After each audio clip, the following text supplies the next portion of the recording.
पिछले 72 घंटे से नोएडा की गलगोटिया यूनिवर्सिटी की प्रोफेसर नेहा सिंह वायरल हो रही हैं। लोग गुस्सा निकाल रहे हैं, मजाक उड़ा रहे हैं, मीम बना रहे हैं। विवाद से परे कहानी एक ऐसे प्रोफेशनल की है जिसने कम्युनिकेशन पीआर की दुनिया में मेहनत से पहचान बनाई। प्रोफेशनल कमिटमेंट की तरह अपनी ऑर्गेनाइजेशन की ब्रांडिंग करते हुए जानबूझकर या गलती से कुछ ऐसा बोल गई कि सरकार भी चिढ़ गई, ऑर्गेनाइजेशन ने भी अनऑथराइज्ड करार दिया। अब पर्सनल और प्रोफेशनल लाइफ की वाट लगी है। विवादों के कारण नेशनल सेंसेशन बनी प्रोफेसर नेहा सिंह आखिर हैं कौन? क्या वो सचमुच एक फ्रॉड प्रोफेसर है या फिर अपने ही ऑर्गेनाइजेशन के फर्जी एम्बिशन और कैमरे के सामने आने के ग्लैमर रोग की शिकार हो गई? आइए जानते हैं देश में इस समय सबसे चर्चित चेहरा कैमरे के पीछे की प्रोफेसर नेहा सिंह को। इस सवाल के साथ कि गलगोटिया वाला एआई कांड सिर्फ नेहा सिंह ने किया या बैकहैंड पर पूरा गलगोटिया मैनेजमेंट था। प्रोफेसर नेहा सिंह रातों रात चर्चा में आई। उनकी असल प्रोफाइल साइंटिस्ट की नहीं बल्कि कम्युनिकेटर की है। उसी में इंटेंशनली फेल हुई या एक्सीडेंटली फंस गई। प्रोफेसर नेहा सिंह गलगोटिया यूनिवर्सिटी में head of department strategic communications and PR और असिस्टेंट प्रोफेसर हैं। उन्होंने मास कम्युनिकेशन और जर्नलिज्म में पढ़ाई की। उनके पास इंजीनियरिंग या एआई की कोई डिग्री नहीं है, फिर भी कांड किया और विलन ठहराई जा रही हैं। नेहा सिंह ने देवी अहिल्या विश्वविद्यालय इंदौर से एमबीए फर्स्ट ग्रेड से और इलाहाबाद यूनिवर्सिटी से बीकॉम फर्स्ट ग्रेड से किया। कॉर्पोरेट कम्युनिकेशन और पब्लिक रिलेशंस यानी पीआर का अच्छा खासा अनुभव ही उन्हें नोएडा की प्राइवेट गलगोटिया यूनिवर्सिटी में लेकर आया। प्रोफेसर नेहा सिंह की लिंक्डइन प्रोफाइल के मुताबिक उन्होंने नवंबर 2023 में गलगोटिया यूनिवर्सिटी में असिस्टेंट प्रोफेसर बनकर ज्वाइन किया था। उससे पहले नोएडा की ही शारदा यूनिवर्सिटी और GITAM यूनिवर्सिटी, गीतम यूनिवर्सिटी में काम कर चुकी हैं। सोशल मीडिया इन्फ्लुएंसर भी हैं नेहा सिंह। अपनी प्रोफेशनल लाइफ के अलावा इंस्टाग्राम पर काफ़ी एक्टिव रहती हैं और मोटिवेशनल और लाइफस्टाइल कंटेंट शेयर करती हैं। दिल्ली का भारत मंडपम मौका था इंडिया एआई इम्पैक्ट समिट 2026 का। देश विदेश के दिग्गज जुटे थे।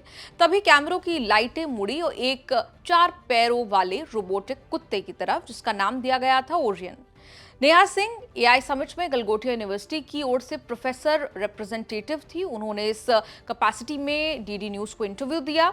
उसी इंटरव्यू क्लिप ने भारत में हो रहे एआई समिट को दुनिया में वायरल कर दिया। वायरल वीडियो की क्लिप में नेहा सिंह बड़े जोश के साथ रोबो दिखा रही है, कह रही हैं मिलिए ओरियन से, जिसे गलगोटिया यूनिवर्सिटी के सेंटर ऑफ एक्सीलेंस ने तैयार किया है। यह हमारे कैंपस में घूमता है, सुरक्षा करता है और हमारी 350 करोड़ की एआई पहल का हिस्सा है। बस उसी से आग लग गई इंटरनेट पर।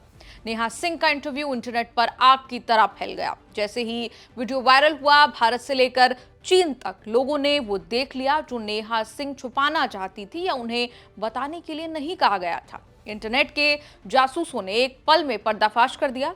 जिसे नेहा सिंह गलगोटिया का आविष्कार कह रही थी, वो दरअसल चीन की कंपनी यूनिट्री का GO2 मॉडल था, जो ऑनलाइन किसी भी शॉपिंग साइट पर मिल जाता है। तब से शुरू हुआ मोदी सरकार, गलगोटिया यूनिवर्सिटी और प्रोफेसर नेहा सिंह की सोशल मीडिया पर धुलाई, खिंचाई, ट्रोलिंग। सबसे ज्यादा निशाने पर है नेहा सिंह का चेहरा। नेहा सिंह ने शायद गलती ये की कि विवाद फूटने के बाद भी कैमरे पर इंटरव्यू और अपना ज्ञान बांटती रही। वो सारे बयान बैकफायर करते रहे। पहला दावा रोबोटिक डॉग ओरियन की तरफ इशारा करते हुए किया कि दिस इज आवर क्रिएशन, यानी ये हमारा आविष्कार है। फिर पलट गई, ऐसा कभी नहीं कहा। सबसे बड़ा बैकफायर करने वाला बयान 6 और 9 का तर्क जो उन्होंने मीडिया को उसकी जिम्मेदारी समझाते हुए दे डाला। जब सोशल मीडिया पर पोल खुली तो नेहा सिंह ने कहा, आपका देखने का नजरिया 6 हो सकता है, मेरा 9 हो सकता है। इस दार्शनिक तर्क ने आग में घी का काम किया और नेटिजन्स ने इसे उनके और गलगोटिया का झूठ छुपाने की नाकाम कोशिश करार दिया।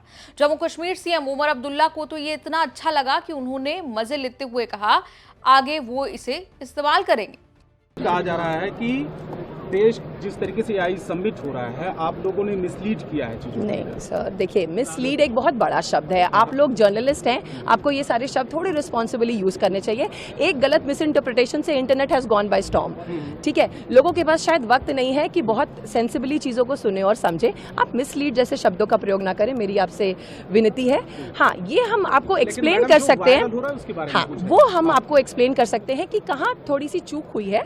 Sir, your 6 can be my 9। मैं जो कहना चाहती हूँ शायद मैं बहुत अच्छे से कह नहीं पाई, समय के अभाव के कारण या आसपास के बज और शोर के कारण, और आप जो समझना चाहते हैं शायद आपने उसमें पूरा धैर्य नहीं दिया। विवाद बढ़ा तो सवाल देश और सरकार की क्रेडिबिलिटी तक आ पहुंचा। सरकार ने गलगोटिया यूनिवर्सिटी को एकदम एआई समिट से बाहर जाने के लिए कह दिया। फौरन बाहर धकेलने के लिए स्टॉल की बिजली तक काट दी गई। गलगोटिया यूनिवर्सिटी के लिए ये सब किसी धमाके से कम नहीं था। ब्रांड, रेपुटेशन सब धुआं धुआं हो गया। एक और धमाका तब हुआ जब यूनिवर्सिटी ने अचानक अपने हाथ खड़े कर दिए। सारा दोष अपनी प्रोफेसर पर मढ़ दिया। गलगोटिया यूनिवर्सिटी ने कहा कि कैमरे के सामने आई नेहा सिंह इल इन्फॉर्म्ड थी। उन्हें प्रेस से बात करने का अधिकार नहीं था, अनऑथराइज थी वो। माफीनामे में दावा किया गया कि नेहा सिंह ने कैमरे के उत्साह में आकर तथ्यों को गलत तरीके से पेश कर दिया। यूनिवर्सिटी ने कमजोर का तर्क दिया कि रोबो चीन की कंपनी से छात्रों को सिखाने के लिए खरीदा गया था, उसे अपना आविष्कार बताने का इरादा नहीं था। हमने कभी क्लेम ही नहीं किया कि हमारा है, इंडियन है, गलगोटियन है, हमने नहीं कहा सर। उसकी ब्रांडिंग अभी भी उस पे है। वो रोबो जिस काम के लिए आया था वहां चला गया, बच्चों के पढ़ने के लिए, बच्चों की रिसर्च एंड डेवलपमेंट के लिए आया था, वहां चला गया। हमारा सेंटर, हमारा कैंपस वो बच्चों के लैब में चला गया, जो जिस काम के लिए वो आया था। वो यहाँ 2 दिन प्रोजेक्शन के लिए था, प्रोजेक्शन हो गया। और एक और रीजन है उसका कि आप बच्चों के काम पे भी फोकस करें। सर, मैं फिर कह चुकी हूँ, Galgotia university is a major contributor to India's resource and intellectual human capital. हमको ये इन्फॉर्मेशन नहीं है और ऐसी चीजें कभी होंगी भी नहीं, इतना मुझे पूर्ण विश्वास है अपनी यूनिवर्सिटी पे, हमारे विजन, हमारे मिशन, हमारी अप्रोचेस में। पूरी कंट्रोवर्सी के लिए रिस्पॉन्सिबल कौन है? सर, कंट्रोवर्सी के लिए किसी एक इंसान को आप कैसे रिस्पॉन्सिबल ठहरा सकते हैं? किसी का कहा हुआ ठीक तरह से समझा नहीं गया, किसी का वापस समझाया हुआ को ठीक तरह से डिकोड नहीं किया गया, सब एक पे एक उसको बढ़ाते गए। It has become a grapevine. इसके लिए कोई एक इंसान कभी जिम्मेदार हो ही नहीं सकता। I only take the responsibility of not being able to articulate things enough which I intended to. Neha Singh जो कल तक गलगोटिया यूनिवर्सिटी का चेहरा थी, आज उनके लिए अनऑथराइज्ड बन गई। नेहा सिंह एकदम अकेले पड़ चुकी हैं। हालांकि सोशल मीडिया पर एक सेक्शन नेहा सिंह के बचाव में तैनात है। कहा जा रहा है कि गलगोटिया ने अपनी गलती छुपाने के लिए नेहा सिंह को कसूरवार ठहरा दिया। चीन का मॉडल तो नेहा सिंह ने खरीदा नहीं होगा, स्टॉल पर सजाकर अपना बताने का फैसला भी नेहा सिंह का नहीं होगा।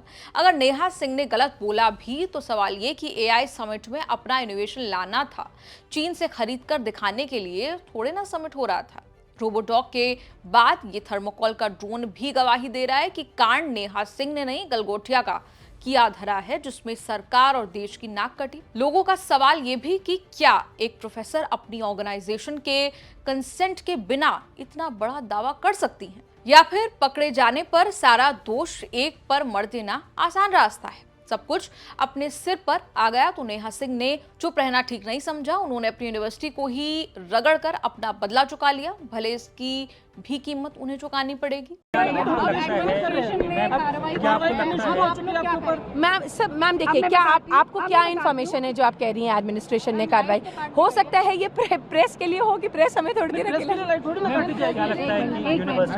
इस हंगामे के बीच प्रोफेसर नेहा सिंह के लिंक्डइन प्रोफाइल पर ओपन टू वर्क का स्टेटस नोटिस किया गया, जिसका सीधा मतलब है कि वो अब नई नौकरी की तलाश में है। गलगोटिया की नौकरी जा चुकी है, कोई कंफर्मेशन नहीं कि ये स्टेटस विवाद के दौरान लगा या पहले से लगा हुआ था। नौकरी के दौरान भी लिंक्डइन प्रोफाइल पर ओपन टू वर्क का टैग लगाए रखते हैं। गलगोटिया यूनिवर्सिटी से कहीं बड़ी, कहीं ताकतवर बिजनेस हाउस है, वो तो शायद रिकवरी कर भी ले। नेहा सिंह आज उस दौराहे पर खड़ी है जहां एक तरफ उनका करियर है और दूसरी तरफ वो वायरल कलंक वाला टैग जो शायद उनका पीछा कभी नहीं छोड़ेगा। आपका चर्चा चेहरा के इस एपिसोड पर क्या कुछ कहना है? कमेंट्स में लिखकर अपनी राय जरूर दें।